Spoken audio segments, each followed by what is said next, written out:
नमस्कार. श्री ब्रह्मचैतन्य महाराज प्रवचन हे सार. जुलै महिन्याचा विषय सद्गुरू. 17 जुलै. गुरुने सांगितलेले साधन अनन्यतेने सांभाळावे. आपण इथे जन्माला कशाकरता आले आहोत हेच विसरतो. आपण येथे एका निश्चित कार्याकरता जन्मलो आहोत आणि ते कार्य म्हणजे मनुष्य देहात परमात्म्याची ओळख करून घेणे हे होय. परंतु आपण विषयात पडल्यामुळे परमार्थाची ओळख विसरतो आणि विषयातच आनंद मानू लागतो. त्यातच सुख मिळावे अशी आशा करीत राहतो. विषयापासून आपण विरक्त व्हावे तेव्हाच भक्ती करता येते. जिथे विषय विरक्ती झाली तेथेच भक्तीला सुरुवात होते.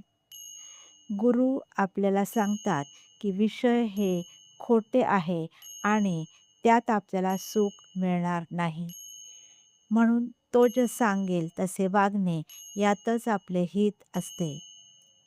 गुरुने सांगितल्याशिवाय जे जे साधन कराल ते फक्त कष्टालाच कारण होईल आणि साधनाची कितीही आटाआटी केली तरी शरीराला जेवढे कष्ट दिले ते व्यर्थ जातील. गुरु हा सर्वज्ञ आहे आणि तोच प्रत्यक्ष परमात्मा आहे ही भावना दृढ झाली म्हणजे त्याच्या वचनावर विश्वास बसतो आणि गुरु सांगेल तेच साधन खरे वाटू लागते.